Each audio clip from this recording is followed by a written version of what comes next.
Bonjour. Il existe de multiples transitions pour passer d'un plan à un autre. Aujourd'hui, je vous en propose une qui n'existe pas dans Shotcut.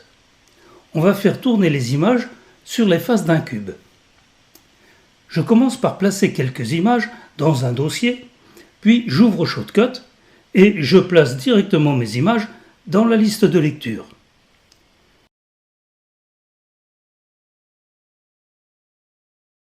J'enregistre aussitôt mon projet de façon à l'avoir dans le même dossier que mes images. Je place une première image sur la timeline.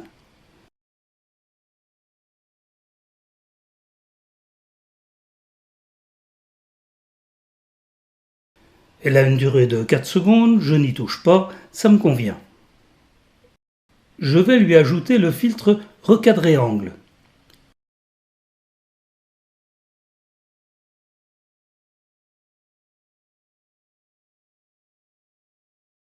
Souvenons-nous que X fait référence au bord gauche de l'image et Y fait référence au bord haut de l'image. Ainsi, lorsque l'angle 1x est à 0% et l'angle 1y à 0%, le coin haut gauche de l'image est positionné en haut à gauche de l'écran. Retenez bien ce principe, tout le reste de la démonstration en découle. Maintenant, je place le pointeur au tout début de l'image et je règle l'angle 1x à 100% et l'angle 1y à 0%. Le coin haut gauche de l'image est déporté en haut à droite de l'écran.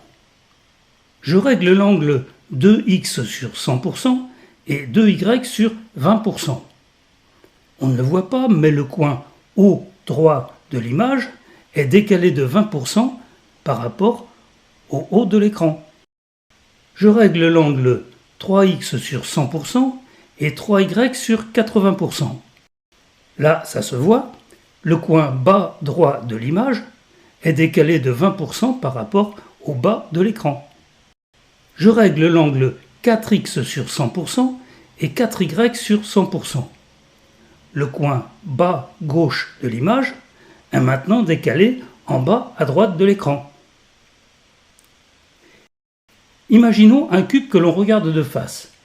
Tout se passe comme si notre image était collée sur la face droite du cube. On ne la verrait pas. Maintenant, je vais créer une image clé avec ces différents réglages.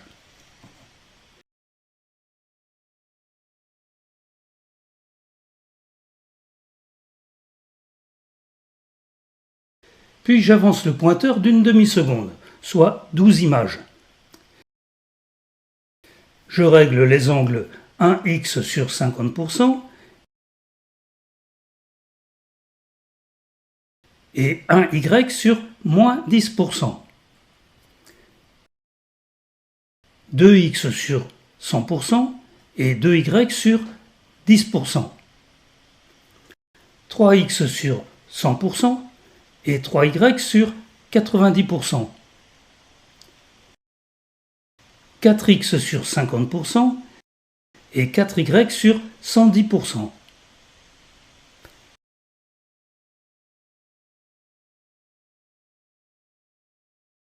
C'est comme si j'avais fait pivoter le cube de 1/8 de tour vers la gauche.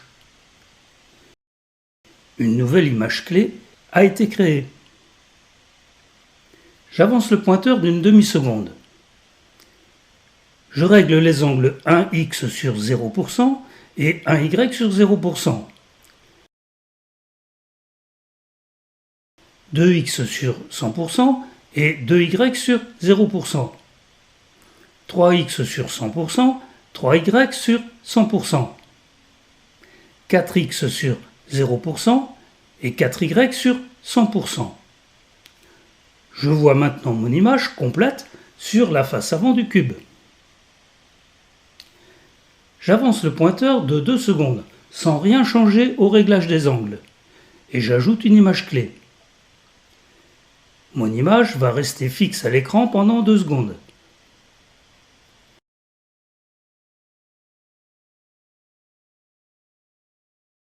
J'avance le pointeur d'une demi-seconde. Je règle les angles 1x sur 0% et 1y sur 10%, 2x sur 50% et 2y sur moins 10%.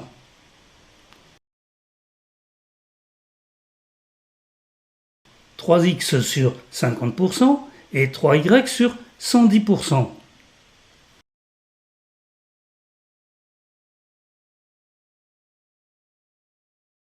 « 4x sur 0% et 4y sur 90%.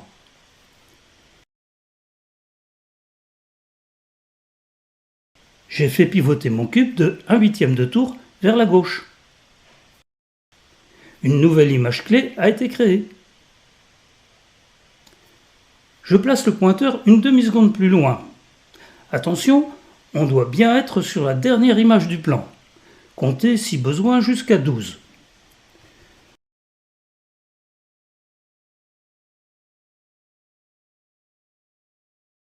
Je règle les angles 1x sur 0% et 1y sur 20%. 2x sur 0%, 2y sur 0%.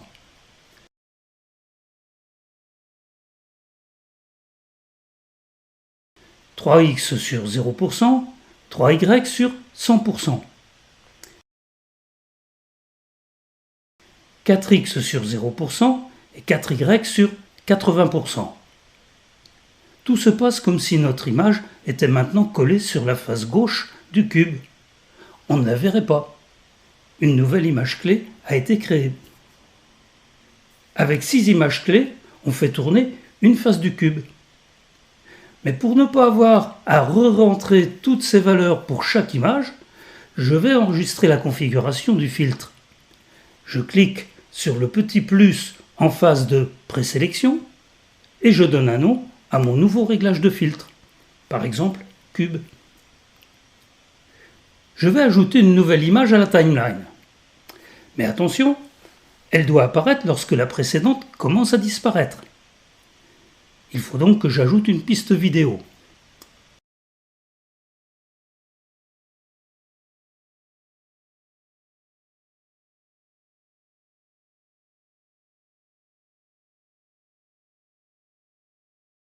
Je place le pointeur sur la 4e image clé de l'image précédente.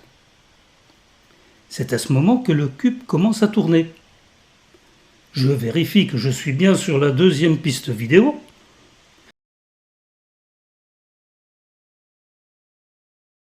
Je sélectionne ma nouvelle image et je la place sur la timeline en utilisant la touche écraser pour qu'elle se place exactement où se trouve le pointeur.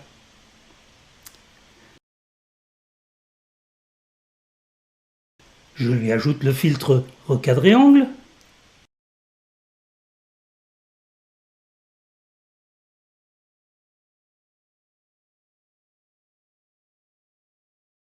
Et là, je n'ai plus qu'à sélectionner le réglage cube, enregistré précédemment.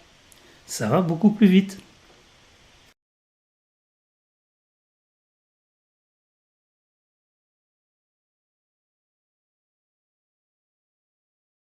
Allez, j'en mets une 3e.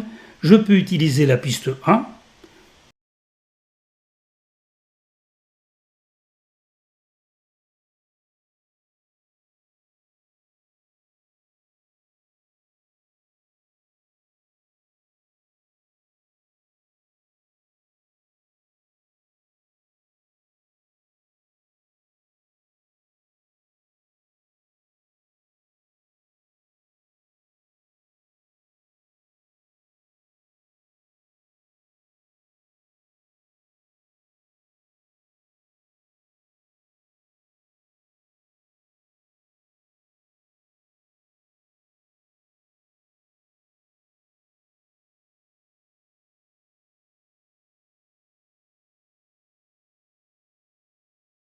Voyons ce que ça donne.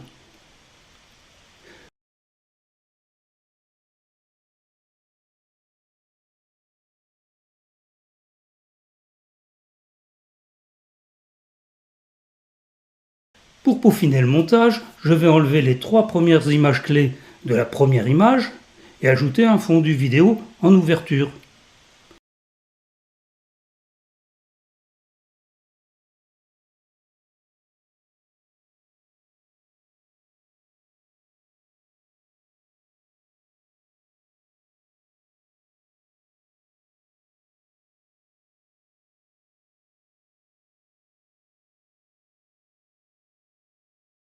Je fais la même chose avec les 3 dernières images clés de la dernière image.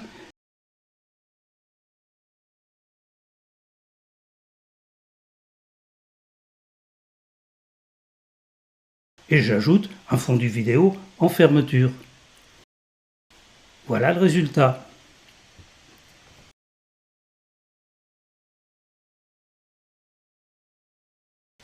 Bon, maintenant tout ce qu'on a vu avec les images fixes de taille constante peut être de la même façon appliqué à des plans vidéo de taille variable.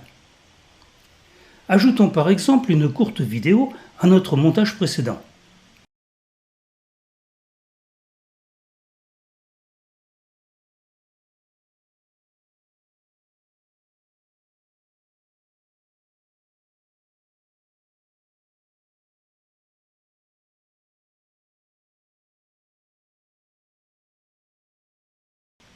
Et appliquons-lui le filtre recadrer angle.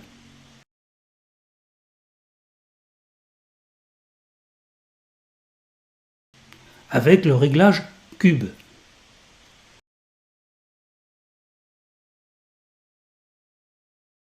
On remarque immédiatement que le plan faisant plus de 4 secondes, les 3 dernières images clés ne sont pas positionnées au bon endroit. Qu'à cela ne tienne, on place notre pointeur sur la dernière image du plan vidéo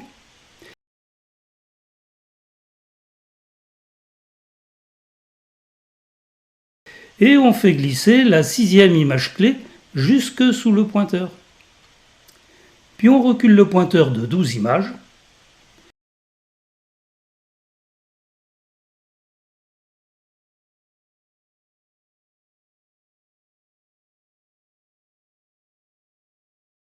et on fait glisser la 5e image clé sous le pointeur.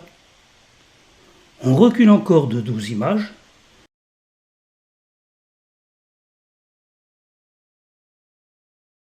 et on fait glisser la 4e image clé sous le pointeur. Et voilà un aperçu de ce qu'on peut obtenir. Ce seront de hardis pilotes, les gars que nous embarquerons. Ce seront de hardis pilotes, les gars que nous embarquerons.